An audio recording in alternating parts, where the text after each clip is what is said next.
ಓಂ ಶಾಂತಿ. Good afternoon ಆತ್ಮೀಯರೇ.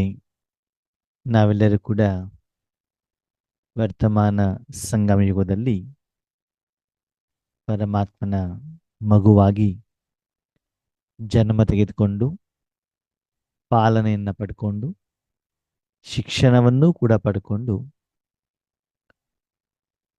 84 ಜನ್ಮದ 5,000 ವರ್ಷಕ್ಕೆ ಬೇಕಾಗಿರುವಂತಹ ಆಸ್ತಿಯನ್ನ, ಶಿಕ್ಷಣವನ್ನ, ಸಂಪತ್ತನ್ನ, ಶಕ್ತಿಯನ್ನ ಬಾಬನಿಂದ ಪಡ್ಕೊಂಡಿದ್ದೀವಿ. ಭಗವಂತ ಅದನ್ನು ನಮಗೆ ಕೊಟ್ಟಿದ್ದಾನೆ ಅಥವಾ ಕೊಡ್ತೀವಿ ಅಂತ ವಾಗ್ದಾನವನ್ನ ಮಾಡಿದ್ದಾರೆ. ಆದರೆ ಇಷ್ಟೆಲ್ಲ ಪಾಲನೆಯನ್ನ ಏನು ಭಗವಂತ ನಮಗೆ ಕೊಟ್ಟಿದ್ದಾರೋ ಅದನ್ನ ಈಗ ನಾವು ರಿಟರ್ನ್ ಮಾಡುವಂತ ಒಂದು ಸಮಯ. ಭಗವಂತನ ಮುರಳಿ ಏನಿರುತ್ತೆ,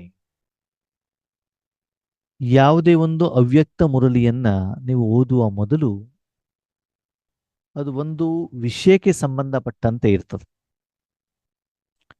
ಸಾಕಾರ ಮುರಳಿಗಳಲ್ಲಿ ಬೇರೆ ಬೇರೆ ಬೇರೆ ಬೇರೆ ವಿಷಯಗಳು ಬರ್ತಾ ಹೋಗ್ತವೆ. ಅವ್ಯಕ್ತ ಮುರಳಿ ಆಗಲ್ಲ. ಒಂದು ವಿಷಯದ ಬಗ್ಗೆನೇ ಬಾಬಾ ಡಿಟೇಲ್ ಆಗಿ ಹೇಳಿರ್ತಾರೆ. ಇನ್ನು ಕೆಲವೊಂದ್ಸಲ ಒಂದು ವಿಷಯವನ್ನೇ 2, 3, 4 ಮುರಳಿಗಳಲ್ಲಿ ವಿಸ್ತಾರವಾಗಿ ಸವಿಸ್ತಾರವಾಗಿ ತಿಳಿಸ್ತಾರೆ. ಅದು ಯಾವ ವಿಷಯ, ಯಾವ ಹಂತ, ಯಾವ ಸಂಬಂಧ, ಸೇವೆಗೆ ಸಂಬಂಧಪಟ್ಟಿದ್ದು, ಪುರುಷಾರ್ಥಕ್ಕೆ ಸಂಬಂಧಪಟ್ಟಿದ್ದು, ಜ್ಞಾನಕ್ಕೆ ಸಂಬಂಧಪಟ್ಟಿದ್ದು, ನಮ್ಮ ಬಲಹೀನತೆಯನ್ನು ಸರಿ ಮಾಡಿಕೊಳ್ಳಿಕ್ಕೆ ಹೇಳಿರುವಂಥದ್ದು, ಆ ಮೂಲವಾದಂತಹ ಒಂದು ಥೀಮ್ ಏನಿರುತ್ತೆ ಅದನ್ನ ಮೊದಲು ನಾವು ಕಂಡುಕೊಳ್ಬೇಕು.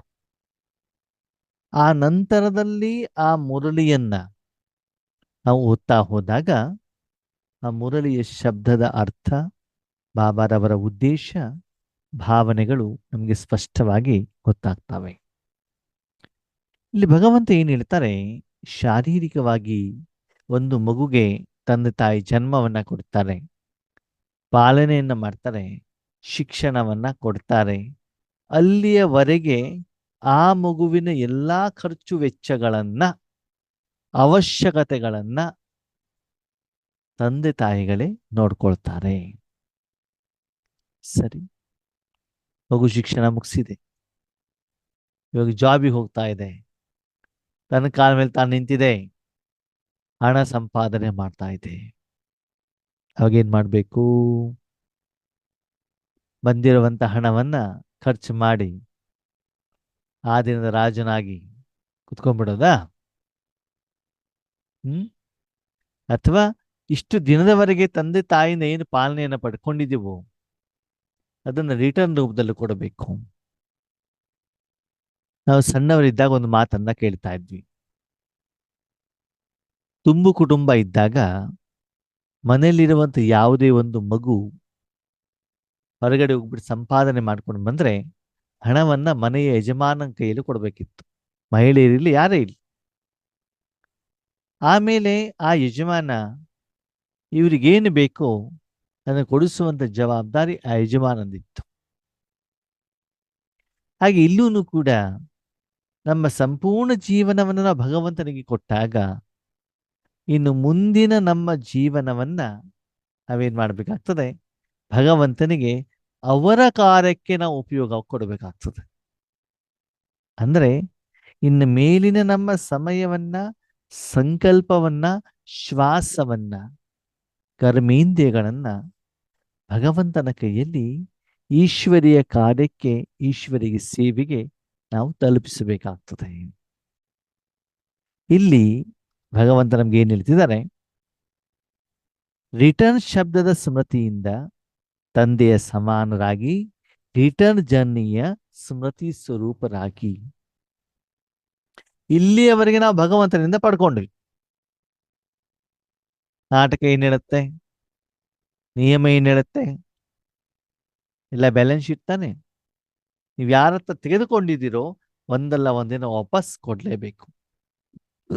ಅದು ಒಳ್ಳೇದಿರ್ಲಿ ಕೆಟ್ಟದಿರ್ಲಿ. ಮಾಡಿದ್ದನ್ನು ಮಾರಾಯ. ಒಂದು ತಿಂಗಳ ನಂತರನೋ ಒಂದು ವರ್ಷದ ನಂತರನೋ ನೀವೇನ್ ಮಾಡ್ಬೇಕಾಗ್ತದೆ? ಅಕೌಂಟ್ ಅನ್ನ ಸೆಟ್ಲ್ಮೆಂಟ್ ಮಾಡಲೇಬೇಕಾಗ್ತದೆ. ಅದಕ್ಕಾಗಿ ಈಗ ತಂದೆಗೆ ರಿಟರ್ನ್ ಕೊಡುವಂತ ಒಂದು ಸಮಯ. ಸರಿ, ತಂದೆಗೆ ನಾವು ರಿಟರ್ನ್ ಕೊಡುವ ಮೊದಲು ತಂದೆ ನಮ್ಗೆ ಏನೇನು ಕೊಟ್ಟಿದ್ದಾರೆ ಹೇಳೋದನ್ನು ಒಂದ್ಸಲ ಚೆಕ್ ಮಾಡೋಣ. ಮೊದಲು ಭಗವಂತ ಹೇಳ್ತಾರೆ, ನಾನು ನಿಮ್ಗೆ ಏನೇನು ಕೊಟ್ಟಿದ್ದೇನೆ. ಶಾರೀರಿಕವಾಗಿ, ಲೌಕಿಕದಲ್ಲೂ ಕೂಡ ಏನಾಗ್ತದೆ, ಮೊದಲು ಅಪ್ಪ ಅಮ್ಮ ಮಕ್ಕಳಿಗೆ ಕೊಡ್ತಾರಲ್ವಾ, ಮಕ್ಕಳು ಆಮೇಲೆ ತಾನೇ ತಂದೆ ತಾಯಿಗಳಿಗೆ ಕೊಡೋದು. ಈಗ ಭಗವಂತ ಹೇಳ್ತಿದ್ದಾರೆ, ವರ್ತಮಾನ ಸಮಯದಲ್ಲಿ ನಿಮಗೆ ನಾನು ಏನೇನನ್ನ ಕೊಟ್ಟಿದ್ದೇನೆ ಅದನ್ನು ಮೊದಲು ಹೇಳ್ತೇನೆ. ಇವತ್ತು ಬಾಬ್ದಾದ ತನ್ನ 4 ಕಡೆಯ ಹೃದಯ ಸಿಂಹಾಸನಧಾರಿ, ಭ್ರಕುಟಿಯ ಸಿಂಹಾಸನಧಾರಿ, ವಿಶ್ವದ ರಾಜ್ಯ ಸಿಂಹಾಸನಧಾರಿ, ಸ್ವರಾಜ್ಯ ಅಧಿಕಾರಿ ಮಕ್ಕಳನ್ನ ನೋಡ್ತಾ ಇದ್ದಾರೆ. ಭಗವಂತನಿಗೆ ಇಷ್ಟು ಧನ್ಯವಾದ ಅಂತಂದ್ರೆ, ಈ ಮುರಳಿಯ ನುಡಿಸುವ ಮೊದಲು ಹೋದ ವಾರ ಇದರ ಬಗ್ಗೆನೇ ನಾವು ಚರ್ಚೆ ಮಾಡಿದ್ವಿ. ಆ ಶಬ್ದದ ಅರ್ಥವನ್ನೇ ನಮಗೆ ಭಗವಂತ ಹೇಳಿದ್ರು. ಈಗ ನಿಮಗೆ ಹೃದಯ ಸಿಂಹಾಸನಕ್ಕಾಗುವಂತ ಸರ್ಟಿಫಿಕೇಟ್ ಅನ್ನ, ಯೋಗ್ಯತೆಯನ್ನ, ಶಿಕ್ಷಣವನ್ನ ಕೊಟ್ಟಿದ್ದೇನೆ. ನೀವು ಆಗಿದ್ದೀರೋ ಬಿಟ್ಟಿದ್ದೀರೋ ನಿಮ್ಗೆ ಬಿಟ್ಟಿರೋದು. ಓಕೆ, ಭ್ರಕುಟಿ ಸಿಂಹಾಸನದಲ್ಲಿ ಕೂತ್ಕೊಂಡ್ಬಿಟ್ಟು 33 ಕೋಟಿ ದೇವತೆ ಆಗುವಂತ ಶಿಕ್ಷಣವನ್ನು ಕೂಡ ನಾನು ಕೊಟ್ಟಿದ್ದೇನೆ. ಅದರ ಅನುಸಾರ ಭವಿಷ್ಯದ ವಿಶ್ವ ಮಹಾರಾಜನಾಗುವಂತ ಅಧಿಕಾರವನ್ನು, ಶಿಕ್ಷಣವನ್ನು ನಾನು ನಿಮ್ಗೆ ಕೊಟ್ಟಿದ್ದೇನೆ. ನನ್ನ ಕಡೆಯಿಂದ ಏನೇನು ಕೊಡಬೇಕಿತ್ತು ಶಿಕ್ಷಣ ಎಲ್ಲವನ್ನ ಕೊಟ್ಟಾಗಿದೆ. ಒಂದು ಮಗು ಡಾಕ್ಟರ್ ಆಗ್ಬೇಕು, MBBS ಮುಗಿಸ್ಬೇಕು, MD ಮುಗಿಸ್ಬೇಕು, ಅದಕ್ಕೆ ಬೇಕಾಗಿರುವಂತ ಕಾಲೇಜ್, ಸ್ಕೂಲ್, ಹಾಸ್ಟೆಲ್, ಫೀಸ್, ಶಿಕ್ಷಣ ಎಲ್ಲವನ್ನ ಕೊಟ್ಟಾಯ್ತು ತಂದೆ ತಾಯಿ. ಮಗು ಯಾವ ಸ್ಕೂಲ್ ಕಾಲೇಜ್ ಕೇಳ್ತಾ ಇದೆಯೋ ಎಲ್ಲಾನು ಮುಗೀತು. ಇವಾಗ ಇನ್ನು ಮುಂದೇನು?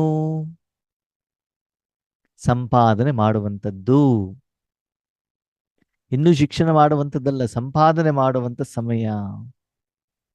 ಅದಕ್ಕೆ ಭಗವಂತ ಹೇಳ್ತಾರೆ, ಕೆಸರಿನಲ್ಲಿ, ಕೊಚ್ಚೆಯಲ್ಲಿ, ಕೊಳಕಿನಲ್ಲಿ, ಮಣ್ಣಿನಲ್ಲಿ, ದೇಹ ಭಾನದಲ್ಲಿ, ದೇಹ ಅಭಿಮಾನದಲ್ಲಿ ಮುಳುಗಿರುವಂತ ನಿನ್ನನ್ನ ಮೇಲಕ್ಕೆತ್ತು ಸ್ವಚ್ಛ ಮಾಡಿ ನನ್ನ ಹೃದಯ ಸಿಂಹಾಸನದಲ್ಲಿ ನಾನು ಇಟ್ಕೊಂಡಿದ್ದೇನೆ. 5,000 ವರ್ಷದ ಸರ್ವಶ್ರೇಷ್ಠ ಸಿಂಹಾಸನ, ಸಂಗಮಯುಗದ ಸಿಂಹಾಸನ. ಅಂದ್ರೆ ಮಗು ತಾಯಿಯ ಮಡಿಲಲ್ಲಿ ಕೂತ್ಕೊಂಡಾಗ ಆ ಮಗುಗೇನು ಕೆಲಸ ಇಲ್ಲ, ಎಲ್ಲ ಅಮ್ಮನೇ ನೋಡ್ಕೊಂಡ್ಬಿಡ್ತಾರೆ. ಇನ್ನು ಸಂಪೂರ್ಣ ಜವಾಬ್ದಾರಿಯನ್ನ ನಾನು ಈ ಜನ್ಮದಲ್ಲಿ, ಮುಂದಿನ 21 ಜನ್ಮ, ಹಿಂದಿನ 63 ಎಲ್ಲ ಜವಾಬ್ದಾರಿಯನ್ನು ನಾನು ತೆಗೆದುಕೊಂಡಿದ್ದೇನೆ. ಆದರೆ ಆ ಸಿಂಹಾಸನದಲ್ಲಿ ಕೂತ್ಕೊಂಡಿರುವಂತ ನೀನು ನಖರೆ ಮಾಡ್ತಾ ಇದೀಯಾ? ಇನ್ನು ಸಣ್ಣ ಮಗು ಆಗ್ಬಿಟ್ಟು ಆಟ ಆಡ್ತಿದೀಯಾ? ಇನ್ನು ಕಿವಿ ಎಳೆಯೋದಲ್ಲಿ, ಕೂದಲು ಎಳೆಯೋದಲ್ಲೇ ಬ್ಯುಸಿ ಆಗಿದೀಯಾ? ಅಥವಾ ಯಥಾರ್ಥ ಹೃದಯ ಸಿಂಹಾಸನದ ತೊಟ್ಟಿಲಲ್ಲಿ ಆ ತಂದೆ ಯಥಾರ್ಥ ಸುಖದ, ಪ್ರೀತಿಯ, ಖುಷಿಯ, ಸುಖದ, ಆನಂದದ ಅನುಭವ ಮಾಡ್ತಾ ಇದೀಯಾ? ಯಾರ ಮಡಿಲಲ್ಲಿ ನೀನಿರೋದು? ಪರಮಾತ್ಮನ ಮಡಿಲಲ್ಲ, ಬಿಂದುವಾಗಿ ಅವನ ಮಡಿಲಲ್ಲಿ ಕುತ್ಕೊಂಡಿದೆಯಲ್ಲ. ಅಂದಮೇಲೆ ಪರಮಾತ್ಮನಲ್ಲಿರುವಂತ ಈ ದಿವ್ಯ ಗುಣಗಳ ಅನುಭವ ಆಗ್ತಾ ಇದೆಯಾ? ಇಲ್ಲಿ ಮಡಿಲು ಅಂದ ತಕ್ಷಣ ಬ್ರಹ್ಮ ಬಾಬನ ಕೈಯಲ್ಲಿ ನಾನು ಸಣ್ಣ ಮಗು ಆಗ್ಬಿಟ್ಟಿದ್ದೇನೆ, ಅಮ್ಮನ ಕೈಯಲ್ಲಿ ಸಣ್ಣ ಮಗು ಆಗ್ಬಿಟ್ಟಿದ್ದೇನೆ ಅಂತಲ್ಲ. ಪರಮಧಾಮದಲ್ಲಿ ಪರಮಾತ್ಮ ಬಿಂದುವಲ್ಲಿ ನಾನು ಬಿಂದುವಾಗಿ ಸೇರಿದಾಗ ನನಗೆ ಆನಂದದ, ಪ್ರೀತಿಯ, ಸುಖದ ಅನುಭವ ಹೇಳುವಂಥದ್ದಾಗಬೇಕು. ಆ ಅನುಭವ ನಮ್ಗೆ ಆಗ್ತಾ ಇದೆಯಾ? ಸಪ್ತ ಗುಣಗಳ ಅನುಭವ, ಯಾವುದೋ ಒಂದು ಗುಣಗಳ ಅನುಭವ, ಆಸ್ತಿಗಳ ಅನುಭವ, ಅದು ನಿನಗೆ ಆಗ್ತಾ ಇದೆಯಾ? ತಂದೆ ಕೊಡುವಂತ ಆಹಾರದ ಅನುಭವ ಆಗ್ತಾ ಇದೆಯಾ? ತಾಯಿಯ ಎದೆಯ ಹಾಲನ್ನು ಕುಡಿದಾಗ ಆ ರುಚಿಯ ಅನುಭವ ನನಗಾಗಬೇಕು. ಆ ಪ್ರೀತಿಯ ಅನುಭವ ಆಗ್ಬೇಕು. ತಾಯಿ ಕೊಡುವಂತ ಮುತ್ತಿನ ಅನುಭವ ನನಗಾಗ್ಬೇಕು. ಹಾಗೆ ಹೃದಯ ಸಿಂಹಾಸನದಲ್ಲಿ ಇದ್ದೇನೆ ಅಂತಂದ್ರೆ ಭಗವಂತನ ಆ ಸಪ್ತ ಗುಣಗಳ ಅನುಭವ ನಿನಗೆ ಆಗ್ಬೇಕು. ಅಷ್ಟು ಯೋಗ್ಯನನ್ನಾಗಿ ನಾನು ನಿನಗೆ ಮಾಡಿದ್ದೇನೆ. ಆದರೆ ಆ ಹೃದಯ ಸಿಂಹಾಸನ ಹೇಳುವಂಥದ್ದು ಎಲ್ಲರಿಗೂ ಕೂಡ ಸಿಗೋದಿಲ್ಲ. ಎಲ್ಲಾ ಮಕ್ಕಳಿಗೂ ಸಿಗೋದಿಲ್ಲ. ಯಾರಿಗೆ ಸಿಗ್ತದೆ? ಬ್ರಾಹ್ಮಣ ಮಕ್ಕಳಿಗೆ ಮಾತ್ರ ಸಿಗ್ತದೆ ಅಂತ ಹೇಳ್ತಾರೆ ಬಾಬಾ. ಬ್ರಾಹ್ಮಣರು ಅಂತಂದ್ರೆ ವೈಯಕ್ತಿಕವಾಗಿ ತನ್ನ ಕುಟುಂಬಕ್ಕೆ, ತನ್ನ ಸ್ವಾರ್ಥಕ್ಕೋಸ್ಕರ, ತನ್ನ ಶರೀರಕ್ಕೋಸ್ಕರ ಭಗವಂತನ ಹತ್ರ ಕಾಡಿ ಬೇಡಿ ತೆಗೆದುಕೊಂಡ್ರೆ ಅವನಿಗೆ ಬ್ರಾಹ್ಮಣ ಅಂತ ಹೇಳೋದಿಲ್ಲ, ಭಕ್ತರು ಅಂತ ಹೇಳ್ತಾರೆ. ವಿಶ್ವದಲ್ಲಿರುವಂತಹ ಭಗವಂತನ ಮಕ್ಕಳ ಸರ್ವ ಆತ್ಮಗಳ ಜಡ ಮತ್ತು ಚೈತನ್ಯ ವಸ್ತುಗಳ ಸಮಸ್ಯೆಗಳನ್ನ, ಕಷ್ಟವನ್ನ ದೂರ ಮಾಡಲಿಕ್ಕೆ, ವಿಶ್ವ ಪರಿವರ್ತನೆ ಆಗ್ಲಿಕ್ಕೆ ನಿಮಿತ್ತರಾಗಿರುವಂತ, ನಿರ್ಮಾಣವಾಗಿರುವಂತ, ಸಾಧನ ಆಗಿರುವಂತ, ಸಾಧಕರಾಗಿರುವಂತಹ ಆತ್ಮಗಳಿಗೆ ಬ್ರಾಹ್ಮಣರು ಅಂತ ಹೇಳ್ತಾರೆ. ಬೇರೆಯವರಿಗೋಸ್ಕರ ಅಂದ್ರೆ ಪರಮಾತ್ಮನ ಶಕ್ತಿ ರೂಪೇಣ ಪ್ರಪಂಚದಲ್ಲಿರುವಂತ ಸರ್ವ ಸಮಸ್ಯೆಗಳಿಗೆ ಪರಿಹಾರ ಆಗ್ಲಿಕ್ಕೆ ನಾವು ಒಂದು ಏನಾಗಬೇಕು? ಸಾಧನವಾಗಬೇಕು. ಆ ರೀತಿ ಯಾರು ತನ್ನ ದಿನಚರ್ಯದಲ್ಲಿ, ಸಮಯದಲ್ಲಿ ಸಂಕಲ್ಪವನ್ನ, ಕರ್ಮೇಂದ್ರಿಯಗಳನ್ನ ಭಗವಂತನಿಗೆ ಅರ್ಪಣೆ ಮಾಡ್ತಾರೋ ಅವರೇನೇ ಬ್ರಹ್ಮವತ್ಸರು, ಬ್ರಹ್ಮಕುಮಾರ ಕುಮಾರರು, ಸತ್ಯವಾದಂತಹ ಬ್ರಾಹ್ಮಣರು. ಒಂದು ದಿನದಲ್ಲಿ ಭಗವಂತನಿಗೆ ಅವನ ಕಾರ್ಯಕ್ಕೆ ನಾವು ಇಷ್ಟು ಸಮಯ ಮನಬುದ್ಧಿಯನ್ನು ಕೊಡ್ತಾ ಇದ್ದೀವಿ. ಅವನ ಕೈಲಿ ಕೊಟ್ಟಾಗ ಅವನು ಸ್ವಚ್ಛ ಮಾಡ್ದನೆ ಅದನ್ನು ಉಪಯೋಗ ಮಾಡೋದಿಲ್ಲ. ಅದಕ್ಕಾಗಿ ಯಾರು ಹೆಚ್ಚಿನ ಸಮಯದಲ್ಲಿ ಬ್ರಾಹ್ಮಣರಾಗಿರ್ತಾರೋ ಅವರಿಗೇನೆ ವರ್ತಮಾನ ಸಮಯದ ಭಗವಂತನ ಹೃದಯ ಸಿಂಹಾಸನ ಸಿಗ್ತದೆ. 5,000 ವರ್ಷದಲ್ಲಿ ಸರ್ವಶ್ರೇಷ್ಠವಾದಂತಹ ಸಿಂಹಾಸನ ಭಗವಂತನ ಸಿಂಹಾಸನ. ತನ್ನ ಮಡಿಲಲ್ಲಿ ಇಟ್ಕೊಂಡ್ಬಿಟ್ಟು ಆ ತಾಯಿ ಹೇಳ್ತಾ, ನೋಡು ಇವರು ನನ್ನ ಮಗು. ಆದರೆ ನನ್ನ ಮಗು ಅಂತ ಆ ತಾಯಿ ಮಡಿಲಲ್ಲಿ ಹೇಳಬೇಕಾದ್ರೆ ಯೋಚನೆ ಮಾಡಿ ಆತ್ಮೀಯರೇ, 850 ಕೋಟಿ ಆತ್ಮಗಳಲ್ಲಿ ಎಲ್ಲರೂ ಭಗವಂತನ ಮಗುನೇ, ಅದರಲ್ಲೇನು ಪ್ರಶ್ನೆನೇ ಇಲ್ಲ. ಅದು ಇವರು ನನ್ನ ಮಗು ಅಂತ ಗುರುತಿಸಿದಾಗ ನನ್ನ ವಾಸ್ತವಿಕತೆ ಹೇಗಿತ್ತು ಗೊತ್ತಾ? ಕೊಳಚೆಯಲ್ಲಿ ಬಿದ್ದಿದ್ದೆ, ಕೊಳುತೋಗಿದ್ದೆ, ಅಷ್ಟು ಕೆಸರು ತುಂಬಿತ್ತು, ಅಷ್ಟು ವಿಕಾರ ಇತ್ತು. ಹಾಗಂತ ಇವಾಗೇನು ಶುದ್ಧ ಆಗ್ಬಿಟ್ಟಿದೆನಾ? ನಿಮ್ಮನ್ನೇ ಚೆಕ್ ಮಾಡ್ಕೊಳ್ಳಿ, ಶುದ್ಧ ಆಗಿದ್ದೀರೋ ಇಲ್ಲೋ ಅಂತ. ಅಂದ್ರೆ ಆ ಹೃದಯ ಸಿಂಹಾಸನಕ್ಕೆ ನಾನು ಯೋಗ್ಯನಾಗಿದ್ದೀನ. ಆದ್ಮೇಲೆ ಈ ಮುರಳಿಯ ಮುಖಾಂತರ ಭಗವಂತ ನಮ್ಗೆ ಏನು ತಿಳಿಸ್ತಾ ಇದ್ದಾರೆ ಗೊತ್ತಾ ನಿಮಗೆ? ಇನ್ನು ಮುಂದೆ ನನಗೆ ಇಂತಹ ಆತ್ಮಗಳು ಬೇಕು. ಇಂಥ ಆತ್ಮಗಳು ಮನಸ್ಸನ್ನು ತುಂಬಾ ಶುದ್ಧವಾಗಿ ಇಟ್ಕೊಂಡಂಥವ್ರು, ಪವಿತ್ರವಾಗಿ ಇಟ್ಕೊಂಡಂಥವ್ರು, ಪ್ರಪಂಚದ ಯಾವುದೇ ಆಸೆ ಆಮಿಷಗಳಿಗೆ ಬಲಿಯಾಗದೆ, ಆಕರ್ಷಿತರಾಗದೇನೆ ಸಂಪೂರ್ಣವಾಗಿ ಮನಸ್ಸನ್ನ ಪರಮಾತ್ಮನ ಕೈಯಲ್ಲಿ ಸಮರ್ಪಣೆ ಮಾಡಿ ಈಶ್ವರ ಸೇವೆಯಲ್ಲಿ ಮಾತ್ರ ತಮ್ಮನ್ನ ತಾವು ಅರ್ಪಣೆ ಮಾಡುವಂಥವ್ರು. ಶಾರೀರಿಕವಾಗಿ ಅವ್ರು ಇರ್ಬೇಕಾದ್ರೂ ಇರಲಿ, ಲೌಕಿಕದಲ್ಲಿರಲಿ, ಗೃಹಸ್ಥದಲ್ಲಿರಲಿ, ಸೇವಾ ಕೇಂದ್ರದಲ್ಲಿರಲಿ, ಮೌಂಟ್ ಅಬುನಲ್ಲಿರಲಿ, ಹಳ್ಳಿಯಲ್ಲಿರಲಿ, ಓದಿದವರಿಲ್ಲಿ, ಓದದೆ ಇರುವಂಥವ್ರಿರಲಿ, ಬಡವರಿರಲಿ, ಶ್ರೀಮಂತರಿರಲಿ, ಮಹಿಳೆ ಇರಲಿ, ಪುರುಷ ಇರಲಿ, ಚಿಕ್ಕವರಿರಲಿ, ದೊಡ್ಡವರಿರಲಿ, ಕುಮಾರರಿರಲಿ, ಕುಮಾರರಿರಲಿ, ಅದು ಇಂಪಾರ್ಟೆಂಟ್ ಅಲ್ಲ. ಎಲ್ಲರೂ ಆತ್ಮರೇ. ಹೃದಯ ಸಿಂಹಾಸನದಲ್ಲಿ ನಾನು ಬರಬೇಕು ಅಂತಂದ್ರೆ ಅಷ್ಟು ಯೋಗ್ಯರನ್ನಾಗಿ ನನ್ನ ಮಕ್ಕಳನ್ನು ನಾನು ಮಾಡ್ದೇನೆ, ನಾನು ಅವ್ರ ಜೊತೆಗೆ ಮಿಲನವನ್ನ ಮಾಡೋದಿಲ್ಲ. ಎಷ್ಟನ್ನು ಸ್ವಚ್ಛ ಮಾಡಬೇಕಾಗ್ತದೆ. ನನ್ನ ಮೂಲಕ ಬೇರೆಯವರು ಪ್ರಸಾದ ಕೊಡಬೇಕು ಅಂತಂದ್ರೆ ಬ್ರಾಹ್ಮಣನಾದವನಿಗೆ ಮಾತ್ರ ದೇವಸ್ಥಾನಕ್ಕೆ ಪ್ರವೇಶ ಮತ್ತು ಗರ್ಭಗುಡಿಗೆ ಪ್ರವೇಶ.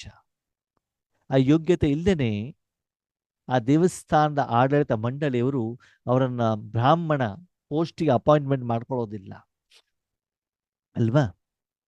ಹಾಗೆ ಇಲ್ಲೂ ಕೂಡ ಭಗವಂತ ಏನ್ ಹೇಳ್ತಾರೆ, ಮಕ್ಕಳೇ ನಿಮಗೆ ಆ ಎಲ್ಲ ಜವಾಬ್ದಾರಿಯನ್ನ, ಶಿಕ್ಷಣವನ್ನ ನಾನು ಕೊಟ್ಟಿದ್ದೇನೆ. ಒಂದು ವಾರದಿಂದ ಅದರ ಅರ್ಥವನ್ನು ಕೂಡ ಭಗವಂತ ಹೇಳಿದ್ದಾರೆ. ಅದನ್ನು ಸಾಧನೆ ಮಾಡಲಿಕ್ಕೆ ನಮಗೆ ಅವಕಾಶವನ್ನು ಕೂಡ ಕೊಟ್ಟಿದ್ದಾರೆ. ಆದರೆ ಮಗು, ದಿನದಲ್ಲಿ ಎಷ್ಟು ಸಮಯ ಆ ಹೃದಯ ಸಿಂಹಾಸನದಲ್ಲಿದ್ದು ಕೇವಲ ಪರಮಾತ್ಮನ ಪಾಲನೆಯ, ಪ್ರೀತಿಯ, ಸ್ನೇಹದ, ಆಹಾರದ, ಭೋಜನದ, ಸುಖದ, ಆ, ಸಾನ್ನಿಧ್ಯದ, ಸಂಬಂಧದ ಅನುಭವವನ್ನ ಮಾಡ್ತಾ ಇದೀಯ. ಆವಾಗ ಮಣ್ಣಿನಲ್ಲಿ ಕಾಲಿಡಲ್ಲ ತಾನೆ. ಆದ್ಮೇಲೆ ಮನೆಯಲ್ಲಿ ತುಂಬಾ ಜನ ಇರ್ತಾರೆ, ತುಂಬಾ ಸಂಬಂಧಿಕರಿರ್ತಾರೆ, ತುಂಬಾ ವಸ್ತುಗಳಿರ್ತವೆ ಅಲ್ವಾ? ಪ್ರಪಂಚದಲ್ಲೂ ಕೂಡ ತುಂಬಾ ವಸ್ತುಗಳಿದ್ದಾವೆ. ಅದರ ತಾಯಿಯ ಮಡಿಲಲ್ಲಿ ಇರುವಂತಹ ಮಗುವಿನ ಆ ಒಂದು ಆನಂದ, ಆ ಒಂದು ಸುಖ ಬೇರೆ ಎಲ್ಲೂ ಸಿಗಲಿಕ್ಕೆ ಸಾಧ್ಯವಿಲ್ಲ. ಹಾಗೆ ನಿನ್ನ ಮನಸ್ಸು ಆ ತಾಯಿಯ ಪರಮಾತ್ಮನ ನಿಸ್ವಾರ್ಥವಾದಂತ ಸತ್ಯ ಪ್ರೀತಿ ಅನುಭವ ಮಾಡ್ತಾ ಇದೀಯಾ, ಅಥವಾ ಊರು ಸುತ್ತಬೇಕು, ನಾಲ್ಗೆ ರುಚಿಯ ಆಹಾರ, ಬಟ್ಟೆ, ಶರೀರಧಾರಿಗಳು, ಸಂಬಂಧ, ಮೋಹ, ಲೋಭ, ವಿಕಾರ, ಈ ರೀತಿ ಏನ್ ಮಾಡಿದೀಯಾ, ಮಣ್ಣಿನಲ್ಲಿ ಸಿಕ್ಕಾಕೊಂಡ್ಬಿಟ್ಟಿದೀಯಾ ಅಂತ ಬಾಬಾ ಕೇಳ್ತಾರೆ. ಎಷ್ಟು ಸಮಯ ನನ್ನ ಮಡಿಲಲ್ಲಿ ಇರ್ತಾ ಇದೀಯಾ ನೀನು? ಆವಾಗ ಮಡಿಲಲ್ಲಿರೋದು, ಆವಾಗ ಕೆಳಗಿಳಿಯುವುದು ಮಾಡೋದಿಲ್ಲ ತಾನೆ.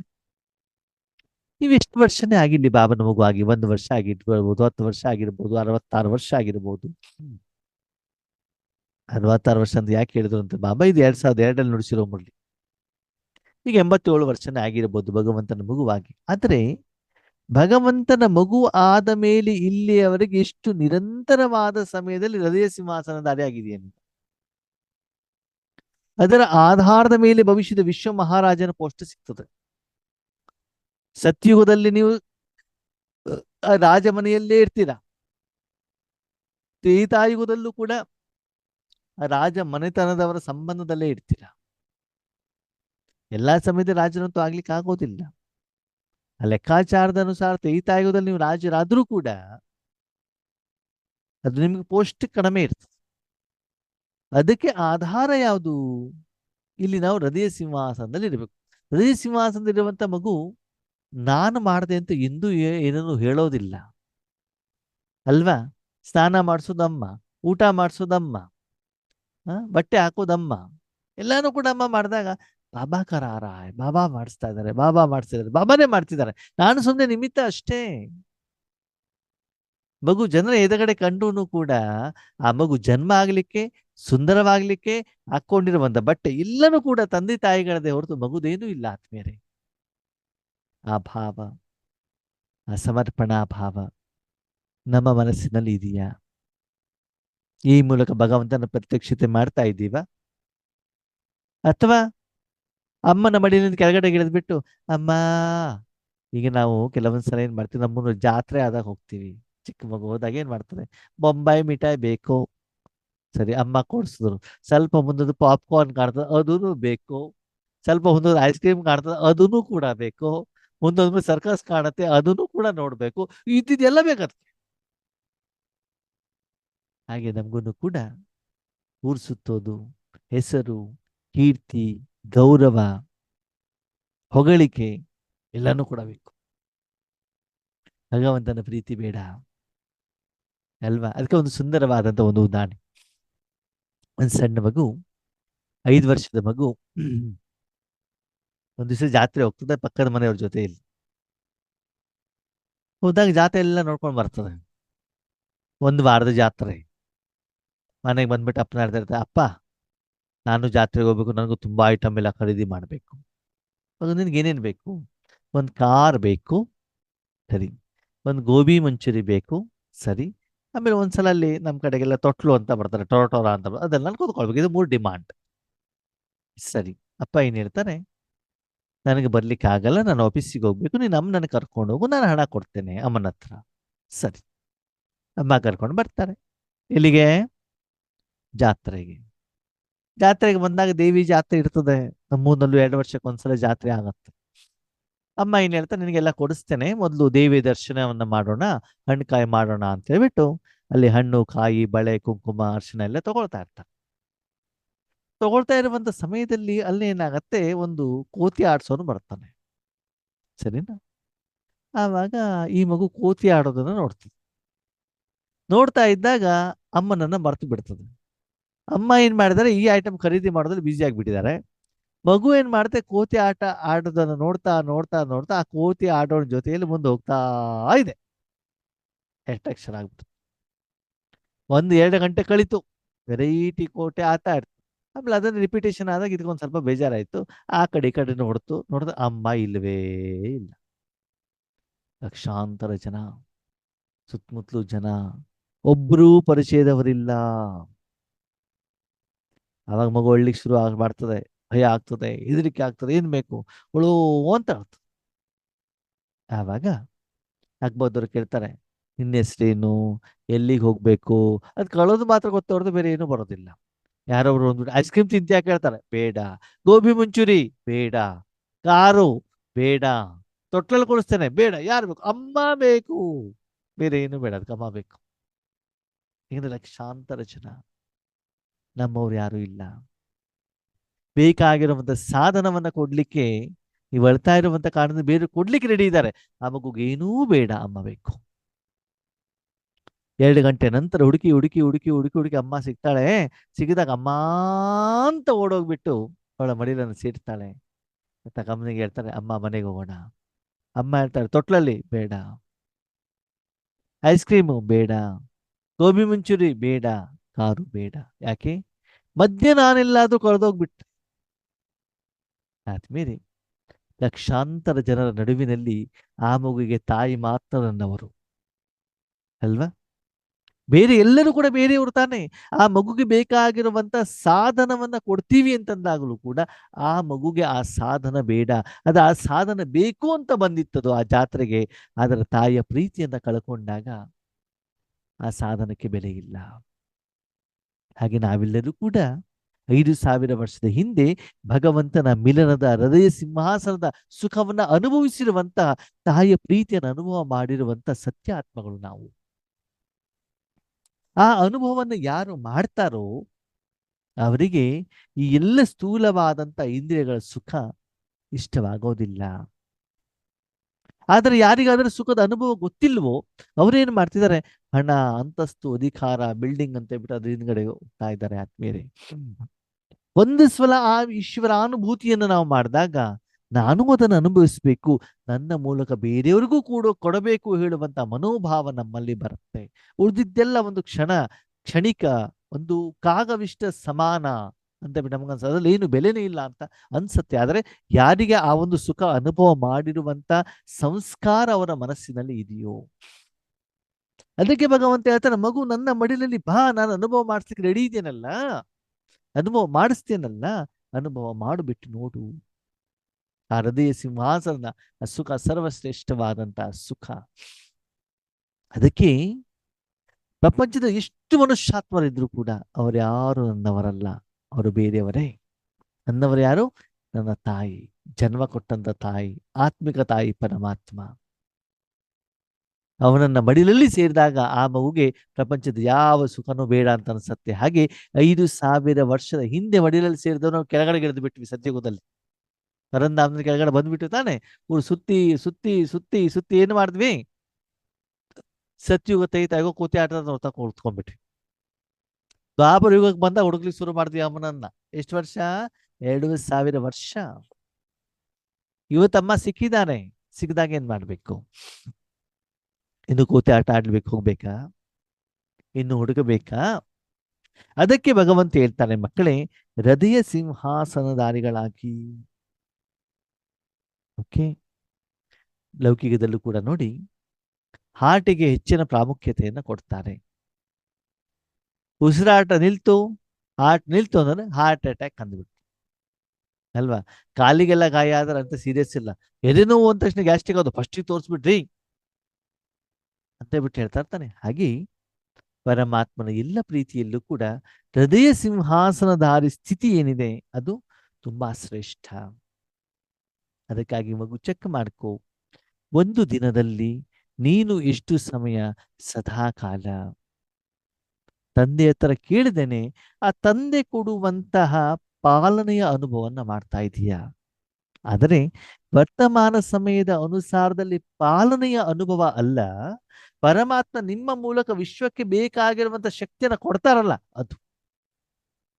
ಅಂದ್ರೆ ತಂದೆ ನಿಮಗೆ ಸ್ಕೂಲನ್ನು ಯಾಕೆ ಕಳಿಸಿದ್ರು ಅಂದ್ರೆ ತನ್ನ ಫ್ಯಾಕ್ಟ್ರಿಲಿ ಕೆಲಸ ಮಾಡ್ಲಿ ಅಂತ. ಹೀಗೆ ಫ್ಯಾಕ್ಟ್ರಿಲಿ ಇದ್ಬಿಟ್ಟು ಏನ್ ಮಾಡ್ಬೇಕು ನೀವು? ತಂದೆಯ ಮಟೀರಿಯಲ್ ಎಲ್ಲರಿಗೂ ಕೂಡ ಕೊಡುವಂತವ್ರು ಆಗ್ಬೇಕು. ಅಷ್ಟು ನಾವು ಹೃದಯ ಸಿಂಹಾಸನಧಾರಿಗಳಾಗಿದ್ದೇವಾ? ಅಂತಹ ಮಕ್ಕಳು ನನಗೆ ಬೇಕಾಗಿದೆ. ಇಲ್ಲಿವರೆಗೆ ನೀವು ತಂದೆಯಿಂದ ತೆಗೆದುಕೊಂಡಿದ್ದೀರಿ, ಈಗ ತಂದೆಗೆ ರಿಟರ್ನ್ ಕೊಡುವಂತ ಒಂದು ಸಮಯ ಈಗ ಬಂದಿದೆ. ಅದಕ್ಕಾಗಿ ಹೇಳ್ತಾರೆ, ದೇಹ ಭಾನ ಹೇಳುವಂಥದ್ದು ಮಣ್ಣು. ಅಂದ್ರೆ ನಾನು ದೇಹ ಅಂತ ತಿಳ್ಕೊಳ್ಳೋದು. ದೇಹ ಅಭಿಮಾನ ಅಂತೂ ಇನ್ನೂ ಮಣ್ಣು ಅಂತ ಹೇಳ್ತಾರೆ. ಹಾಗೆ ದೇಹ ಅಭಿಮಾನ ಅಂತಂದ್ರೇನು? ಶರೀರ ಅಂತ ತಿಳ್ಕೊಂಡ್ಮೇಲೆ ಲಿಪ್ಸ್ಟಿಕ್ ಹಚ್ತೀವಲ್ಲ, ಅದು ದೇಹ ಅಭಿಮಾನ. ಪೌಡರ್ ಹಚ್ಕೊಳ್ತೀವಲ್ಲ, ಹೇರ್ ಡೈ ಹಚ್ಕೊಳ್ತೀವಲ್ಲ, ಮಲ್ಕೊಳ್ಳಿಕ್ಕೆ ನೆಲ ಇದ್ರೆ ಸಾಕು, ಮಂಚ ಬೇಕು, ಸೋಫಾ ಬೇಕು, ಅದು ಬೇಕು, ಇದು ಬೇಕು ಅಂತ ಎಕ್ಸ್ಟ್ರಾ. ನಾನು ನನ್ನದು ದೇಹ ಅಂತ ತಿಳ್ಕೊಂಡ್ಮೇಲೆ ನಾನು ಸುಂದರವಾಗಿದ್ದೇನೆ, ನಾನು ಶ್ರೀಮಂತವಾಗಿದ್ದೇನೆ, ಅದು ದೊಡ್ಡ ಬಿಲ್ಡಿಂಗ್ ಇದೆ, ಹಣ ಇದೆ, ಅಂತಸ್ತಿದೆ, ಅಧಿಕಾರ ಇದೆ ಹೇಳ್ತೀವಲ್ವ, ಅಭಿಮಾನ. ಈ ಕಾರಣದಿಂದ ನನಗೆ ಜನ ಗೌರವ ಕೊಡಬೇಕು. ಇನ್ನು ಕೆಲವೊಂದ್ಸಲ ಭಗವಂತನ ಮಗು ಆದ್ಮೇಲೆ ಕೂಡ ನಾನು ಸೀನಿಯರ್, ನನಗೆ ಗೌರವ ಕೊಡಬೇಕು ಅಲ್ವಾ? ಹಾಗೆ ಇವತ್ತು ಕೂಡ ಬಾಬಾ ಹೇಳ್ತಾರೆ, ನನ್ನ ಮಕ್ಕಳಲ್ಲೂ ಕೂಡ ಒಂದು ವ್ಯರ್ಥ ಸಂಕಲ್ಪ, ವಿಕಲ್ಪ ಅಲ್ಲ, ವ್ಯರ್ಥ ಸಂಕಲ್ಪ ತುಂಬಾ ಬರ್ತಾ ಇದೆ. ಎರಡನೇದು ಬಾಬಾ ಏನ್ ಹೇಳ್ತಾರೆ, ನಾನು ಹೇಳಿದ್ದೆ ಸರಿ, ನಾನು ಸೀನಿಯರ್, ನಾನು ಹೇಳ್ದಂಗೆ ಮಾಡಬೇಕು. ಈ ಎರಡು ನಿಮ್ಮನ್ನ ಸಂಪನ್ನರನ್ನಾಗಿ ಮಾಡಲಿಕ್ಕೆ ಸಾಧ್ಯ ಇಲ್ಲ. ನಾನು ಹೇಳೋದನ್ನ ಬಿಟ್ಬಿಡಿ, ಸಂಪೂರ್ಣವಾಗಿ ನಿಮ್ಮ ಜೀವನವನ್ನ ಭಗವಂತನಿಗೆ ಸಮರ್ಪಣೆ ಮಾಡಿ. ಬ್ರಹ್ಮ ಬಾಬಾ ಹೀಗೆ ಸಮರ್ಪಿತರಾದ್ರು, ತಮ್ಮ ತನು ಮನಧನವನ್ನ ಹೀಗೆ ಸಮರ್ಪಣೆ ಮಾಡಿದ್ರು. ನೀವೇನು ಮಾಡೋದು ಬೇಡ, ಕಾಪಿ ಮಾಡಿ ಸಾಕು. ನೋಡಿ, ಲೌಕಿಕದಲ್ಲೂ ನಾವು ಸ್ಕೂಲಿಗೆ ಹೋಗಿರ್ತೀವಿ, ಯಾವುದೊಂದು ವಿದ್ಯಾರ್ಥಿ ಟೀಚರ್ ಕೊಟ್ಟಿರೋ ನೋಟ್ಸ್ ಅನ್ನ ಬರ್ಕೊಂಡು ಬಂದಿರ್ತಾರೆ, ಅದನ್ನು ಕಾಪಿ ಮಾಡೋದು ನಮ್ಗೆ ಎಷ್ಟು ಆರಾಮಲ್ವಾ? ಬೋರ್ಡ್ ಮೇಲೆ ಟೀಚರ್ ಬರೆದಿರ್ತಾರೆ, ಅದನ್ನು ಕಾಪಿ ಮಾಡೋದು ಎಷ್ಟು ಈಸಿ ಅಲ್ವಾ? ಇನ್ನೂ ಚೆನ್ನಾಗಿ ಹೇಳಬೇಕು ಅಂತಂದ್ರೆ ಸ್ಕೂಲಲ್ಲಿ ಎಕ್ಸಸೈಸ್ ಮಾಡಬೇಕಾದ್ರೆ ಮೇಲ್ಗಡೆ ಸ್ಟೇಜ್ ಮೇಲೆ ಒಬ್ಬ ವಿದ್ಯಾರ್ಥಿ ಉದಾಹರಣೆಯಾಗಿ ನಿಂತಿರ್ತಾರೆ, ಪಿ ಟೀಚರ್ಸ್ ಅವ್ರು ನಿಲ್ಲಿಸಿರ್ತಾರೆ, ಅವ್ನು ಹೆಂಗ ಮಾಡ್ತಾರೆ ಅಂತ ಕಾಪಿ ಮಾಡಿದ್ರೆ ಆಯ್ತು ಅಷ್ಟೇ. ಒಂದು ಟೀಚರ್ ಇನ್ಸ್ಟ್ರಕ್ಷನ್ ಕೊಡ್ತಾ ಇದ್ದಾರೆ, ಅವ್ನು ವಿದ್ಯಾರ್ಥಿ ನಿಲ್ಸಿದ್ದಾರೆ ಎಕ್ಸಾಂಪಲ್ ಆಗಿ, ನೀವೇನ್ ಮಾಡ್ಬೇಕು? ಅವನನ್ನು ಫಾಲೋ ಮಾಡ್ತಾ ಇದ್ದಾನೆ. ನೀವು ಟೀಚರ್ ನೋಡ್ಬೇಕಾದ ಅವಶ್ಯಕತೆ ಕೂಡ ಇಲ್ಲ. ಅದು ಕೈ ಮೇಲೆತ್ತಾರೆ, ಮೇಲೆತ್ತದು, ಅಡ್ಡ ಮಾಡೋದು, ಬೆಂಡ್ ಮಾಡೋದು ಅಷ್ಟೇ ಕೆಲಸ. ಬೇರೆ ಏನು ಯೋಚನೆ ಮಾಡ್ಬೇಡಿ, ಅಷ್ಟೇ. ಅವ್ನು ಹೆಂಗ ಮಾಡ್ತಾರೆ ಕಾಪಿ ಮಾಡಿ. ಅಂತಹ ಆತ್ಮಗಳು ಭಗವಂತನಿಗೆ ಬೇಕು. ಹಾಗಿದ್ರೆ ಏನ್ ಕಾಪಿ ಮಾಡಬೇಕು? ಕಾಪಿ ಮಾಡುವ ಮೊದಲು ಭಗವಂತ ಹೇಳ್ತಾನೆ, ಹೃದಯ ಸಿಂಹಾಸನಧಾರಿ ಆತ್ಮಗಳು, ವಿಶ್ವ ಮಹಾರಾಜನ ಆತ್ಮಗಳು ಹೀಗಿರ್ತಾರೆ. ಮಕ್ಕಳು ಕೇಳ್ತಾರಂತೆ ಬಾಬನ ಹತ್ರ, ಬಾಬಾ ಈ ಹೃದಯ ಸಿಂಹಾಸನಧಾರಿ ಇರುವಂತ ಮಕ್ಕಳ ಗುಣಲಕ್ಷಣಗಳೇನು? ಅವ್ರು ಹೃದಯ ಸಿಂಹಾಸನದಲ್ಲಿ ಇದ್ದಾರಂತ ಹೆಂಗ್ ಗೊತ್ತಾಗ್ತದೆ? ಪರಂಧಾಮದಲ್ಲಿ ಬಾಬಾ ಇದ್ದಾರೆ, ಬಾಬನ ಮಡಿಲಲ್ಲಿ ನಾನು ಇದ್ದೇನೆ ಅಂತ ನೋಡ್ತಾ ಇರೋದಾ? ಹೆಂಗ್ ಗೊತ್ತಾಗ್ತದೆ? ಭಗವಂತ ಹೇಳ್ತಾರೆ, ಅವ್ರು ಏನೇ ಕೆಲಸ ಮಾಡ್ತಾ ಇದ್ರು ಕೂಡ ಸದಾ ತಮ್ಮ ಜೀವನವನ್ನ ಭಗವಂತನಿಗೆ ಅರ್ಪಣೆ ಮಾಡಿರುವಂತ ಕಾರಣದಿಂದ ಅವ್ರು ಯಾವಾಗಲೂ ಕೂಡ ನಿಶ್ಚಿಂತ ಚಕ್ರವರ್ತಿಗಳು ಆಗಿರ್ತಾರೆ. ಆದ್ಮೇಲೆ ಸ್ವಲ್ಪ ಕನ್ನಡ ಕ್ಲಾಸಲ್ಲಿ ಹಿಂದ್ಗಡೆಗೆ ಬನ್ನಿ. ಹೃದಯ ಸಿಂಹಾಸನಧಾರಿ ಆದ್ಮೇಲೆ ಬಾಬಾ ವಿಶ್ವ ಕಲ್ಯಾಣಕಾರಿ ಕ್ಲಾಸನ್ನ ಮಾಡಿದ್ರು. ಅದಾದ್ಮೇಲೆ ನಿಶ್ಚಿಂತ ಚಕ್ರವರ್ತಿ ಕೆಲಸ ಕಾರ್ಯವನ್ನ ಬಾಬಾ ಆ ಕ್ಲಾಸನ್ನ ಮಾಡಿದ್ರು. ಅದರ ಕಡೆ ಸ್ವಲ್ಪ ಗಮನ ಕೊಡಿ, ಅದರ ಬೇಸಲ್ಲಿ ಮುರಳಿ ಇರೋದು. ಒಂದು ಹೃದಯ ಸಿಂಹಾಸನಧಾರಿಯಾಗು, ನಿನಗೆ ನಾನು ಪ್ರೀತಿಯ ಅನುಭವವನ್ನ ಮಾಡಿಸ್ತೇನೆ, ಆಮೇಲೆ ನಿನ್ನ ಮೂಲಕ ವಿಶ್ವ ಕಲ್ಯಾಣಕ್ಕೆ ನಾನು ನಿಮಿತ್ತನನ್ನಾಗಿ ಮಾಡ್ತೇನೆ, ಅದರ ಮೂಲಕ ನಿನ್ನ ಎಲ್ಲ ಸರ್ವಶಕ್ತಿಗಳನ್ನ ವಿಶ್ವಕ್ಕೆ ಕೊಟ್ಬಿಟ್ಟು ಎಲ್ಲ ದುಃಖವನ್ನು ದೂರ ಮಾಡ್ತೇನೆ, ಆಮೇಲೆ ವಿಶ್ವ ಕಲ್ಯಾಣ ಮಾಡ್ತೇನೆ. ನಿನ್ನ ಮೂಲಕ ವಿಶ್ವ ಕಲ್ಯಾಣ ನಾನು ಮಾಡ್ತಾ ಇರೋದು ನಿನಗೆ ಕನ್ಫರ್ಮೇಶನ್ ಆದಾಗ, ಅನುಭವ ಆದಾಗ ಆ ಜವಾಬ್ದಾರಿಯನ್ನು ನನಗೆ ಒಪ್ಪಿಸ್ಬಿಟ್ಟು ನೀನು ನಿಶ್ಚಿಂತವಾಗಿರ್ತೀಯ. ನೋಡಿ, ಏನು ಕ್ಲಾಸಲ್ಲಿ ನಡ್ಕೊಂಡು ಬಂತು, ಅದನ್ನೇ ಇವತ್ತು ಬಾಬಾ ಮುರಳಿಯಲ್ಲಿ ಹೇಳ್ತಾ ಇದ್ದಾರೆ. ಎಸ್, ಇದೇ ಪ್ರೋಸೆಸ್.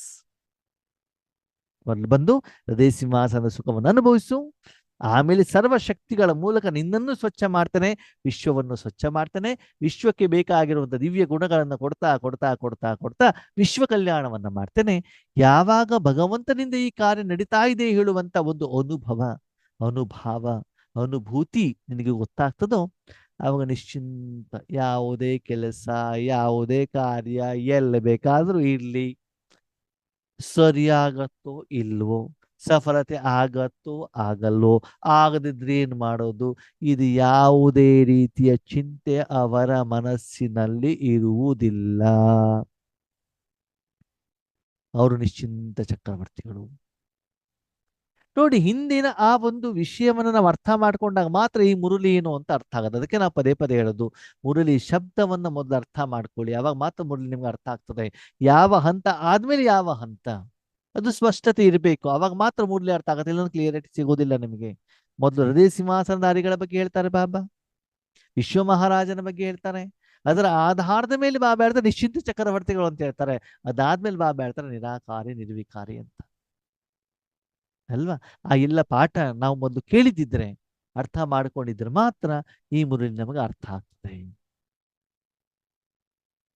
ಅವರ ಸಂಕಲ್ಪ, ಶ್ವಾಸ, ಮಾತು ಸದಾ ತಂದೆಯ ಸಮಾನ ವಿಶ್ವ ಕಲ್ಯಾಣಕ್ಕೋಸ್ಕರನೇ ಮೀಸಲಾಗಿರ್ತಾರ ಅವ್ರು. ತಂದೆಯ ಸಮಾನ ನಿರ್ಮಾಣ, ನಿಮಿತ್ತ ನಿರ್ಮಾಣ. ನಾನು ನನ್ನ ಮನಸ್ಸನ್ನು ಭಗವಂತನ ಕೈಲಿ ಕೊಟ್ಟಿದ್ದೇನೆ, ನೀನೇನಾದ್ರೂ ಮಾಡ್ಕೊ. ಯಾವುದಕ್ಕೆ? ವಿಶ್ವ ಕಲ್ಯಾಣಕ್ಕೆ, ಬೇರೆ ಯಾವುದಕ್ಕಲ್ಲ, ವಿಶ್ವ ಕಲ್ಯಾಣ ಕೊಟ್ಟಿದ್ದೇನೆ ನಾನು. ಬಾಬಾ ಮಾಡ್ತಾ ಇದ್ದಾರೆ ನಿಶ್ಚಿಂತತೆ. ಸರಿ, ನಿಶ್ಚಿಂತತೆ ಅಂದ್ರೆ ಹುಡುಗೋಟಿಕೆ ಅಲ್ಲ.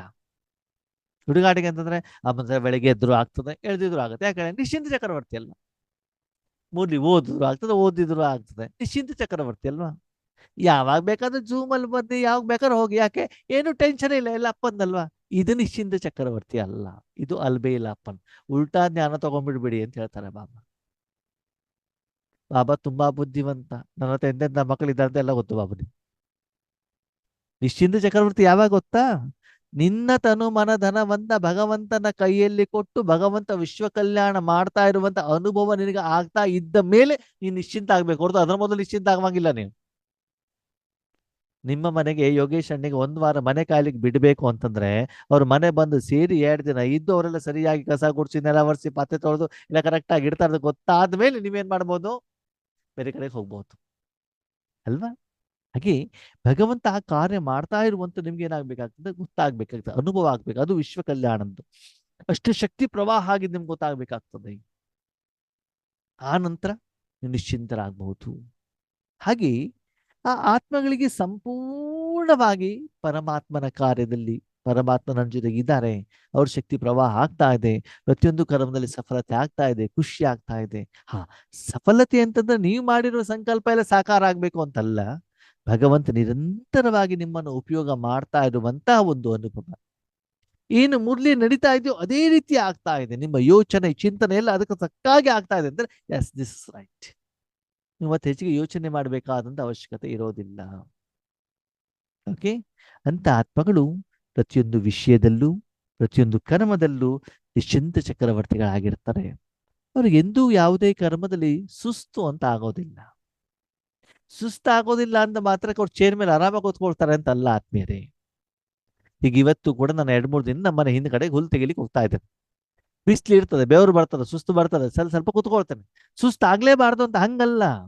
ಬಾಬಾ ಹೇಳ್ತಾರೆ ಅದೇನು, ಸ್ಥೂಲ ಕರ್ಮವನ್ನ ಮಾಡಿದ್ರೆ ಸುಸ್ತು ಬರ್ತದೆ, ಬೆವರು ಬರ್ತದೆ, ಮಾಡ್ಬೇಕು, ಎಕ್ಸಸೈಸ್ ಮಾಡ್ಬೇಕು, ಸ್ವಲ್ಪ ರಕ್ತ ಸಂಚಾರ ಆಗ್ಬೇಕು. ಬಾಬಾ ಸುಸ್ತು ಮಾಡ್ಕೊಳ್ಬಾರ್ದು ಅಂತ ನಾನು ಎಸಿಲಿ ಕೂತ್ಕೊಳ್ತೇನೆ, ಹಂಗಲ್ಲ. ನೀನು ಕರ್ಮವನ್ನು ಮಾಡಿದಾಗ ನಿನಗೆ ಮನಸ್ಸಿನ ಭಾರ ಇರೋದಿಲ್ಲ, ಭಯ ಇರೋದಿಲ್ಲ, ಮನಸ್ಸು ಹಗುರವಾಗಿರ್ತದೆ. ಶಾರೀರಿಕವಾದಂತ ಸುಸ್ತು ಇರ್ತದೆ, ಕಷ್ಟ ಇರ್ತದೆ, ಯಾವುದು ಆರಾಮಾಗಿ ಯಾವುದು ಕೆಲಸಗಳು ಆಗೋದಿಲ್ಲ. ಆದ್ರೆ ಮನಸ್ಸಲ್ಲಿ ಹಿಂಗಾಗ್ಬಿಡುತ್ತೇನೋ, ಸರಿ ಆಗೋದು, ಆ ಭಾರ, ಆ ಚಿಂತೆ, ಆ ಯೋಚನೆ, ಆ ಸಂಕಲ್ಪ ನಿನ್ನಲ್ಲಿ ಇರೋದಿಲ್ಲ. ಯಾವುದೇ ಕರ್ಮ ಇರಲಿ, ಅದ್ಯಾವಾಗ? ಪ್ರತಿಯೊಂದು ಕರ್ಮವನ್ನು ನೀನು ಈಶ್ವರೀಯ ಸೇವೆಯ ಒಂದು ಅರ್ಥದಲ್ಲಿ ನೀನು ಆ ರೀತಿ ಮಾಡಿದಾಗ, ಭಗವಂತನ ಹತ್ರ ಮಾಡಿಸಿದಾಗ ನಿಶ್ಚಿಂತ ಚಕ್ರವರ್ತಿ ಆಗಿರ್ತಾನ ಅವನು. ಓಕೆ, ಹಾಗಂತ ಎಲ್ಲವನ್ನು ಸುಮ್ಮನೆ ಮಾಡೋದಂತಲ್ಲ, ಪ್ಲಾನ್ ಮಾಡಬೇಕು, ಯೋಚನೆ ಮಾಡಬೇಕು, ಹೇಗೆ ಮಾಡಬೇಕು ನಿರ್ಣಯ ಮಾಡಬೇಕು. ಅದು ಕರ್ಮದ ಫಲ ಬಂದಾಗ ನಿಶ್ಚಿತ. ಕರ್ಮ ಮಾಡ್ಬೇಕಾದ್ರೆ ಬಾಬಾ ನೀನ್ ಮಾಡು, ಸುಮ್ಮನೆ ಎಲ್ಲವನ್ನು ಬಾಬಾ ಮಾಡ್ತಾ ಇದ್ರೆ ಸುಮ್ಮನೆ ನಾವು ಇರುವಂಗಿಲ್ಲ, ಪ್ಲಾನ್ ಮಾಡ್ಲೇಬೇಕಾಗ್ತದೆ, ಯೋಚನೆ ಮಾಡ್ಬೇಕು. ಅದಕ್ಕೆ ಬಾಬಾ ಇಷ್ಟು ಕ್ಲಿಯರಿಟಿ ಕೊಡ್ತಿದ್ದಾರೆ ನಿಶ್ಚಿಂತ ಚಕ್ರವರ್ತಿ ಅಂತಂದ್ರೆ. ಆ ನಂಬಿಕೆ ವಿಶ್ವಾಸ ಯಾರ ಮೇಲೆ? ಪರಮಾತ್ಮನ ಮೇಲೆ. ಮಹಾನ್ ಕಾರ್ಯವನ್ನು ಬಾಬನ ಹತ್ರ ಮಾಡ್ತಾ ಹೋಗಿ. ಒಂದು ಅರ್ಥ ಮಾಡ್ಕೊಳ್ಳಿ, ಬಾಬಾ ಮುರಳಿಲಿ ಏನು ಹೇಳ್ತಾರೋ ಅದೇ ರೀತಿ ನೀವು ನಿಮ್ಮ ಮನಸ್ಸು ಬುದ್ಧಿನ ಭಗವಂತನ ಕೈಲಿ ಕೊಟ್ಟಾಗ ಆ ಕಾರ್ಯದಲ್ಲಿ ಸಫಲತೆ ಆಗ್ತದೆ. ನಿಮಗೆ ಬೇಕಾದಾಗ ನೀವು ಯೋಚನೆ ಮಾಡ್ಬಿಟ್ಟು ಬಾಬಾ ಮಾಡ್ಕೊಡಪ್ಪ ಅಂತಂದ್ರೆ ಅದು ಸಫಲತೆ ಆಗ್ತದೆ, ನೀವು ನಿಶ್ಚಿಂತ ಚಕ್ರವರ್ತಿಗಳಾಗ್ತೀರಾ ಅಂತ ಬಿಟ್ಟು ಅರ್ಥ ಅಲ್ಲ. ಅದಕ್ಕಾಗಿ ಪ್ರತಿ ಕಾರ್ಯ ಧೈರ್ಯ ಮತ್ತು ಭಗವಂತನ ಸಹಾಯದ ಕಾರಣದಿಂದ ಖಂಡಿತವಾಗ್ಲೂ ಅವರಿಗೆ ಏನಿರ್ತದೆ, ಸಫಲತೆ ಆಗ್ತಾ ಇರ್ತದೆ. ಅದಕ್ಕೆ ಆಧಾರ ಈ ಮೊದಲು ಅವರ ಈಶ್ವರಿ ಜೀವನದಲ್ಲಿ ನಡೆದುಕೊಂಡು ಬಂದಿರುವಂತ ರೀತಿ.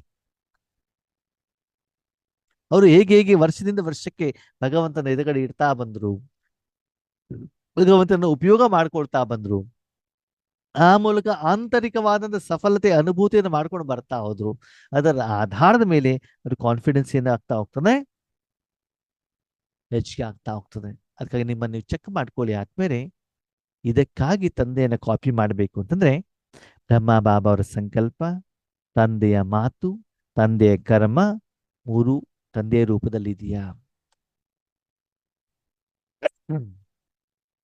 ಬ್ರಹ್ಮ ಬಾಬಾ ಅವ್ರ ಸಂಕಲ್ಪ, ಶಿವಬಾಬನ ಸಂಕಲ್ಪ ದಿನದಿಂದ ದಿನಕ್ಕೆ ಚೇಂಜ್ ಆಗ್ತಾ ಇರ್ತದೆ. ಯಾವ ದಿನ ಏನ್ ಸಂಕಲ್ಪ ಇದೆ ನಮ್ಗೇನು ಗೊತ್ತು? ದೀಪಾವಳಿಗೆ ನಾವು ಮಾಡುವಂತ ಸ್ವೀಟ್ ಬೇರೆ ಅಲ್ವಾ, ರಾಮನವಮಿಗೆ ಬೇರೆ, ಯುಗಾದಿ ಹಬ್ಬಕ್ಕೆ ಬೇರೆ, ಬೇರೆ ಬೇರೆ ದಿನ ಬೇರೆ ಬೇರೆ ಇರ್ತದೆ ತಾನೆ. ಹಾಗೆ ಯಾವ ದಿನ ಬಾಬಾರವರ ಸಂಕಲ್ಪ, ಯೋಚನೆ, ಚಿಂತನೆ, ಪುರುಷಾರ್ಥ, ಸಾಧನೆ, ಸೇವೆ ಹೆಂಗಿರ್ತದೆ ಅದೇ ಮುರಳಿ. ಹಾಗಿದ್ರೆ ಅದರ ಪ್ರಕಾರ ನಾನು ಇರಬೇಕು ಅಂತಂದ್ರೆ ಏನ್ ಮಾಡಬೇಕು?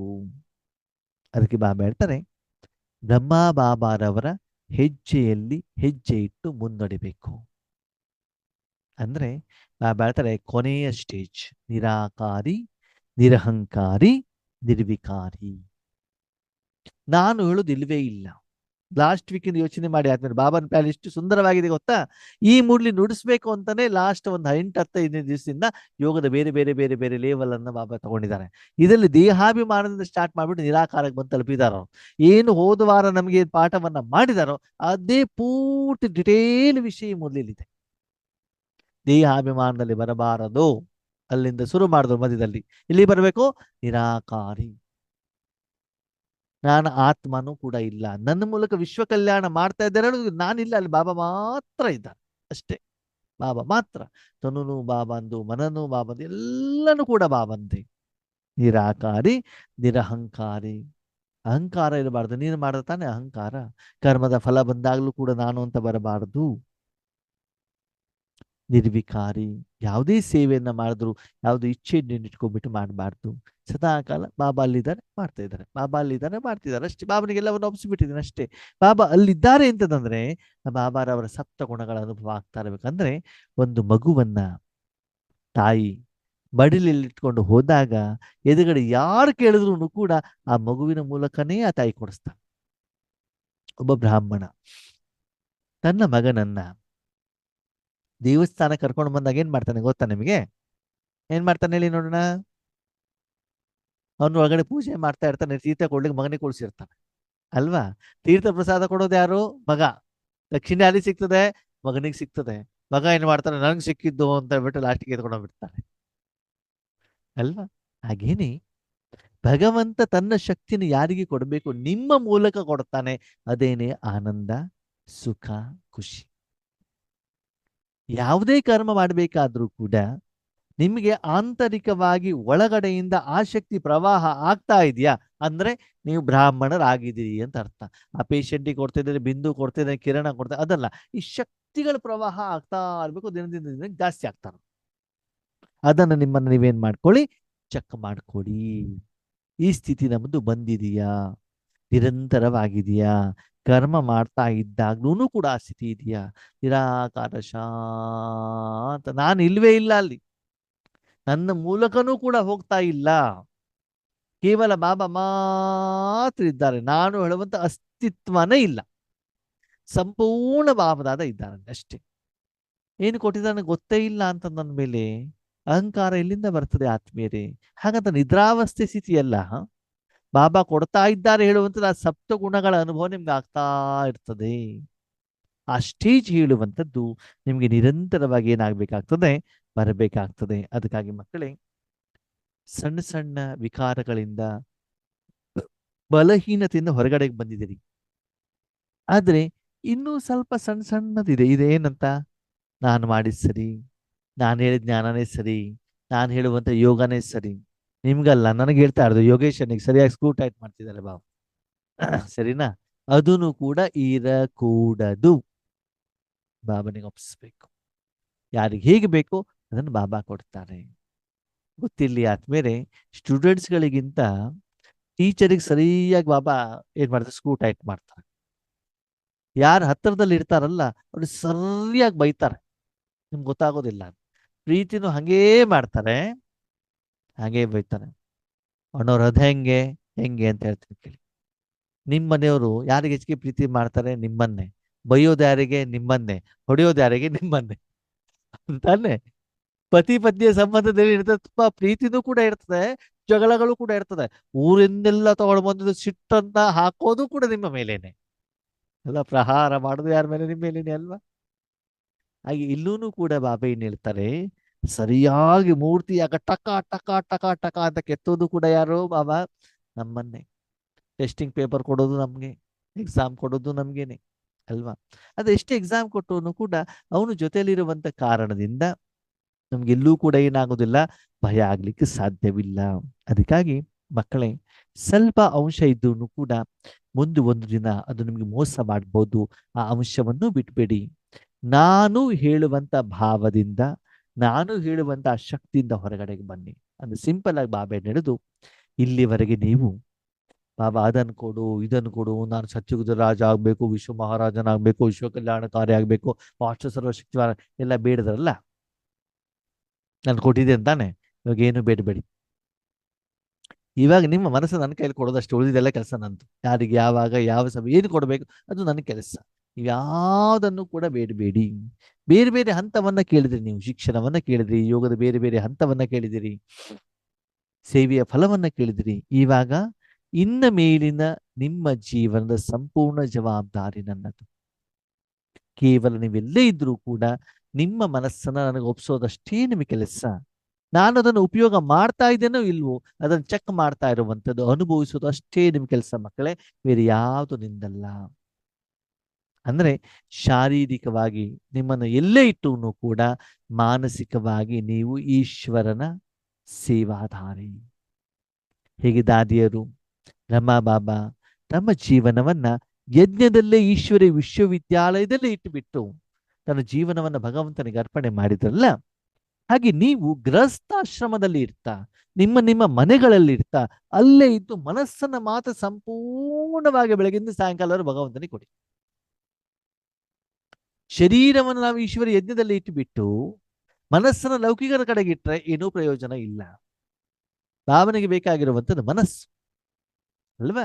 ಅದಕ್ಕಾಗಿ ಇವೆಲ್ಲೇ ಇದ್ರೂ ಕೂಡ ನಿರಂತರವಾಗಿ ಭಗವಂತ ನಿಮ್ಮನ್ನು ಉಪಯೋಗ ಮಾಡ್ಕೊಳ್ತಾ ಇದ್ದಾರಾ? ಯಾಕಂದ್ರೆ ಮುಂದೆ ಒಂದು ದಿನ ಗೃಹಸ್ಥಾಶ್ರಮದಲ್ಲಿ ಇದ್ದು ಸಾಧನೆ ಮಾಡಿರುವಂತರ ಒಂದು ಉದಾಹರಣೆಯನ್ನು ಬಾಬಾ ಎದುರುಗಡೆ ಇಡಬೇಕಾಗ್ತದೆ. ನಾಳೆ ಯಾರು ಕಂಪ್ಲೇಂಟ್ ಮಾಡುವಂಗಿಲ್ಲ, ನಾನು ಗೃಹಸ್ಥಾಶ್ರಮದಲ್ಲಿ ಇದ್ಬಿಟ್ಟು ನಮ್ಮನ್ನು ನೀವು ಸರೆಂಡರ್ ಮಾಡ್ಕೊಂಡಿಲ್ಲ, ಮಾಡಿದ್ವಿ ನಾವು ಸಾಧನೆ ಮಾಡ್ತಿದ್ವಿ. ಅವಾಗ ಒಂದು ಎಕ್ಸಾಂಪಲ್ ನೀಡ್ತಾರೆ ಬಾಬಾ. ನೋಡು, ಗೃಹಸ್ಥಾಶ್ರಮದಲ್ಲಿ ಇದ್ದು ಕೂಡ ಇವರು ಸಾಧನೆ ಮಾಡಿ ತೋರಿಸಿದ್ದಾರೆ, ಇಲ್ಲಿ ಜವಾಬ್ದಾರಿ ನಿರ್ವಹಿಸ್ತೆ. ಯಾಕಂದ್ರೆ ರಾಜಯೋಗ ಅಂದ್ರೆ ಬಾಬಾ ಪುನಃ ಪುನಃ ಹೇಳ್ತಾನೆ, ಗೃಹಸ್ಥಾಶ್ರಮದಲ್ಲಿ ಇದ್ದು ಎಲ್ಲವನ್ನು ನಿರ್ವಹಣೆ ಮಾಡ್ತಾ, ಸಂಸಾರದಲ್ಲಿ ಇರತ್ತಾ, ಸಮಾಜದಲ್ಲಿ ಇರುತ್ತಾ, ದಿನನಿತ್ಯದ ಪ್ರತಿಯೊಂದು ಕರ್ಮವನ್ನು ಮಾಡ್ತಾ ಮಾಡುವಂತ ಸಾಧನೆ.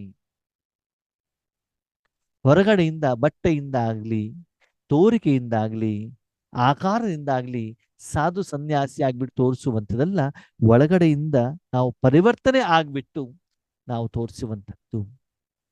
ಅದಕ್ಕಾಗಿ ಇನ್ನು ಮೇಲೆ ನಿಮ್ಮ ಒಳ್ಳೆಯದಕ್ಕೋಸ್ಕರನೇ ಸದಾಕಾಲ ಭಗವಂತನ ಮಡಿಲಲ್ಲಿರಿ. ಹೀಗೆ ಸ್ಥೂಲವಾಗಿ ಆ ಮಗು ತನ್ನನ್ನ ಶರೀರ ಅಂತ ತಿಳ್ಕೊಂಡು ತನ್ನ ಶರೀರ ಹೇಳುವಂತ ಸಾಧನವನ್ನು ತಾಯಿ ಮಡಿಯಲ್ಲಿ ಕೊಟ್ಟುಬಿಟ್ಟು ನಿಶ್ಚಿಂತವಾಗಿರುತ್ತೋ, ಹಾಗೆ ನೀವು ನಿಮ್ಮ ತನುವನ್ನ, ಮನವನ್ನ, ಧನವನ್ನ, ಸಮಯವನ್ನ, ಸಂಕಲ್ಪವನ್ನ, ಶ್ವಾಸವನ್ನ ಭಗವಂತನ ಕೈಲಿ ಕೊಟ್ಟು, ಆ ಭಗವಂತ ನಿಮಗೆ ಆ ಮೂಲಕ ಯಾವ ರೀತಿ ಪಾಲನೆ ಮಾಡ್ತಿದ್ದಾರೋ ಅದನ್ನು ಚೆಕ್ ಮಾಡ್ತಾ ಹೋಗಿ. ನನಗೆ ಹಣ ಬಂತು, ಸಂಪಾದನೆ ಬಂತು ಅಲ್ಲ, ಬಾಬಾ ನಮ್ಗೆ ಊಟ ಕೊಟ್ಟಿದ್ದಾರೆ, ಬಾಬಾ ನನಗೆ ತಿಂಡಿ ಕೊಟ್ಟಿದ್ದಾರೆ, ಬಾಬನ ಯಜ್ಞದಿಂದ ಸಿಕ್ಕಿದೆ, ನಂದೇನು ಇಲ್ಲ ಇಲ್ಲಿ. ಆ ಭಾವವನ್ನ ಮನಸ್ಸಿನ ಕ್ರಿಯೇಷನ್ ಮಾಡ್ತಾ ಹೋಗಿ, ಅವಾಗೆಂದೂ ಕೂಡ ನಿಮ್ಮ ಮನಸ್ಸು ಭಾರವಾಗೋದಿಲ್ಲ. ಅಂತಹ ಮಕ್ಕಳು ನನಗೆ ಈಗ ಬೇಕಾಗಿದೆ, ಅಂತಹ ಮಕ್ಕಳನ್ನ ನಾನು ರೆಡಿ ಮಾಡಿದ್ದೀನಿ. ಅದಕ್ಕಾಗಿ ರಿಟರ್ನ್ ಜರ್ನಿಯ ಸ್ಮೃತಿ ಸ್ವರೂಪರಾಗಿ. ರಿಟರ್ನ್ ಜರ್ನಿ ಅಂತಂದ್ರೆ ಏನು? ಈಗ ಅಪ್ಪನ ಜೊತೆ ಮನೆಗೆ ಹೋಗ್ಬೇಕಲ್ವಾ? ಹೆಂಗ್ ಹೋಗ್ಬೇಕು ಹೇಳಿ ನೋಡೋಣ. ಹೆಂಗ್ ಹೋಗ್ಬೇಕು? ಅಪ್ಪ ಬಿಂದು, ಮಗನು ಕೂಡ ಬಿಂದು. ಬಿಂದು ಆಗ್ಬಿಟ್ಟೆ ಮನೆಗೆ ಹೋಗ್ಬೇಕಲ್ವಾ? ಏನಾದ್ರು ತೆಗೆದುಕೊಂಡು ಹೋಗ್ಲಿಕ್ಕೆ ಆಗತ್ತಾ? ನೋಡಿ, ಪರಂಧಾಮದಿಂದ ಬಂದಾಗ ಆತ್ಮ ಹೇಗ್ ಬಂತು? ಆತ್ಮ ಹಾಗೆ ಬಂತು ತಾನೆ. ಇಲ್ಲಿ ಬಂದು ಶರೀರ ಅಂತೆ, ಬಟ್ಟೆ ಅಂತೆ, ಜಮೀನಂತೆ, ಹಣ ಅಂತೆ, ಮಕ್ಕಳಂತೆ, ಕುಟುಂಬ, ಸಂಸಾರ, ಎಲ್ಲ ಹೆಸರು ಕೀರ್ತಿ ಎಲ್ಲ ಮಾಡ್ತಾರೆ ಅಲ್ವಾ?